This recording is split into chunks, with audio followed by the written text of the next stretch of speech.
morning. First, I would like to thank the organizers for inviting me here. In particular, thanks Pablo and Andres for contacting the embassy to help me overcome the visa issues. I almost couldn't come. I was stopped at the airport until the last minute I was able to get in because I got the number from Pablo on the embassy. The airline staff called the embassy, confirmed my visa was true. So I was okay. I was lucky to come here to visit this beautiful country. I'm going to talk about China's growth imbalance, which is a key feature of China's growth.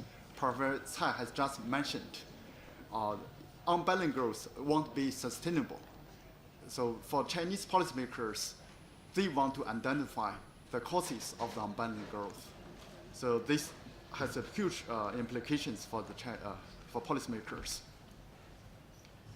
The unbalanced growth not only are of concern to Chinese policymakers, but also to other countries. In 2008, after the global financial crisis, the US Fed Chairman Greenspan wrote a co-op in Wall Street Journal.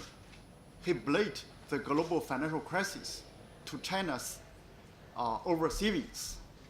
His argument is that as China saved too much, they accumulate huge amount of foreign reserves.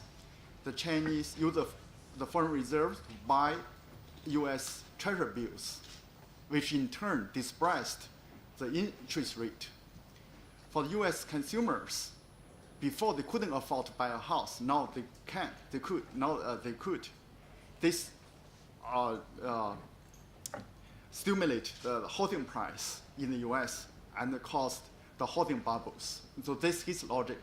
Also his long chain of logic maybe is too thin, but at least you can see even in the US, the Fed, the policymakers were concerned about China's imbalanced growth, the excess savings.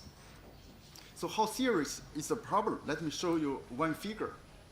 So if you look at the current account balance at the share of GDP in China, US, Latin America from 1990 to 2013, you can see China's current account balance much higher than US and Latin American countries, the top line.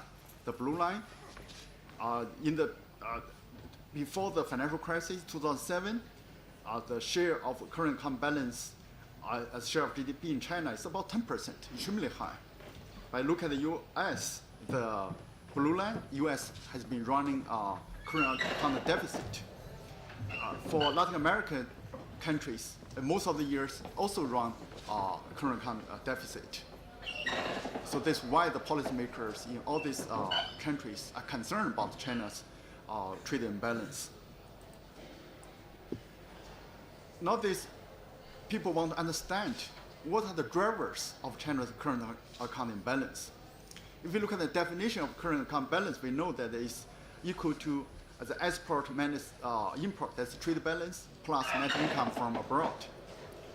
So naturally, people will think the fundamental driver of trade imbalance is currency manipulation. China's foreign exchange rate may be undervalued. So with cheap foreign exchange rate, Chinese goods are cheaper at the international market.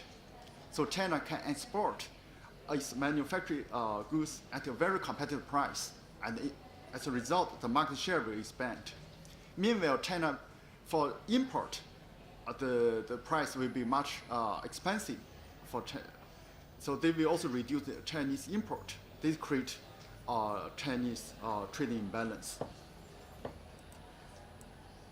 But this may not be a whole story. China's foreign exchange rate.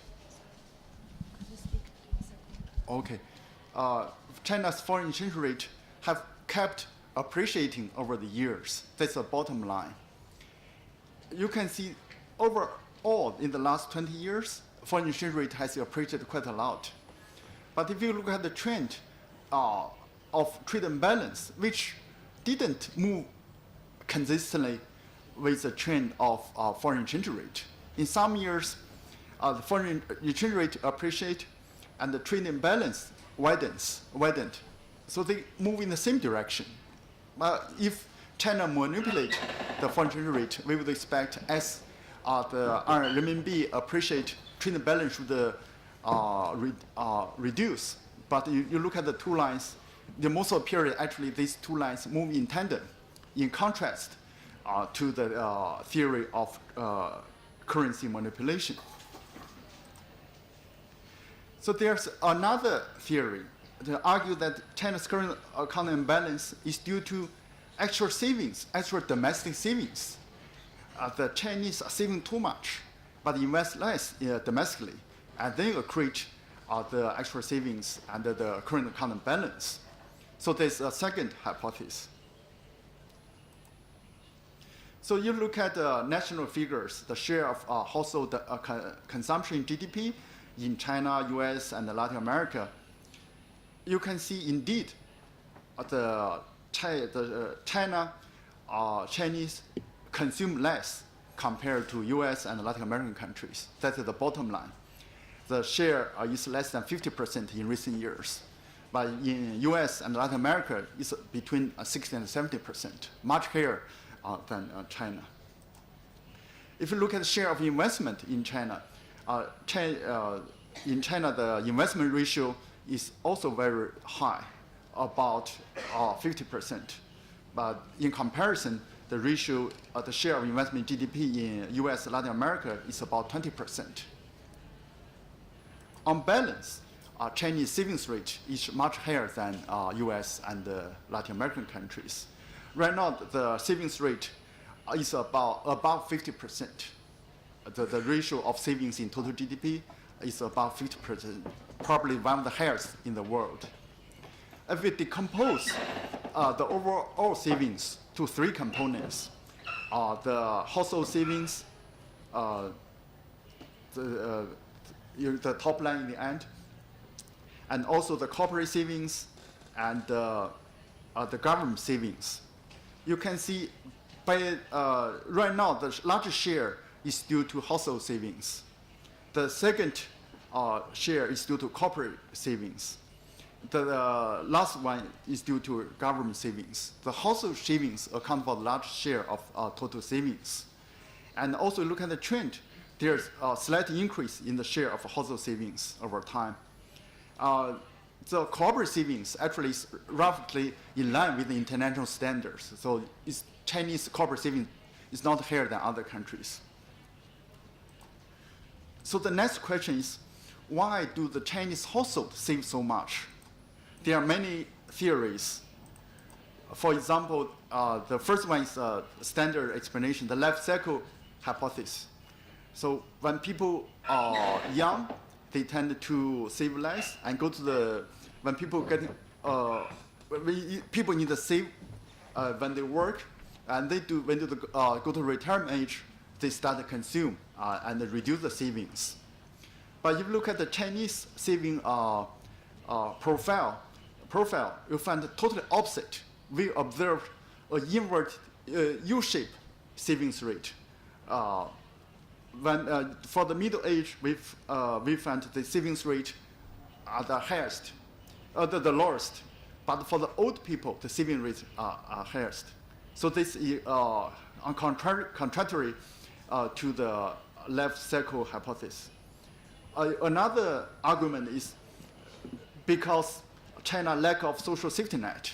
The old people save more because maybe the lack of social security, the lack of health care, etc. There are a lot of uncertainties on their retirement, on their.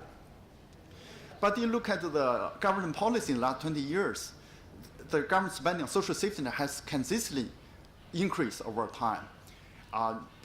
Like 10 years ago or 20 years ago, China didn't have any social safety net on rural residents. China didn't provide any social health care on rural residents. But in the last 20 years, the government has implemented many policies to the rural residents, has provided some health insurance, although it's still minimal, provided some transfers to the old people. The direction is providing more social safety net to the old people. But you see the two trends are different. So it seems this theory cannot explain the trend of increasing savings. The third argument is that China, the financial development level in China is very low. People don't have some savings instrument, and so they have to save all the money to buy like a house or some like cars, etc. They cannot rely on the financial instruments. But this story also not true. When I first came to the US in 1994, that was my first time to see a credit card or ATM machine. At that time, China didn't have any this kind of things. But now in China, everybody almost use a credit card. ATM machines are everywhere. And then people can borrow money from the bank to buy a house, buy cars. So the financial development definitely has increased dramatically in the last 2 decades. Another argument is culture. So Chinese are very frugal. They always save a lot. But that can only explain the levels why Chinese save so much, cannot explain the trend, why the savings rate has increased over time. And the last one is corporate savings. As I said before, the Chinese corporate savings rate is roughly the same as the international level. So I already talked about the life cycle hypothesis. So now, in the last 5 years, my co-author Zhang of Columbia and I have done a series of research trying to understand the causes of the Chinese growth imbalance. So we put forward a new hypothesis. We call it competitive savings hypothesis. This is due to China's one-child policy. Professor has mentioned there's a population dividend. There's an increasing share of prime age population, so the age structure is good for growth. So here we argue there's another side effect of the benefit of one-child policy. That is, gender composition is good for stimulating growth. That is, because of one-child policy, people's fertility choice are restricted. But China has a culture of some preference, in particular rural areas. When people get old,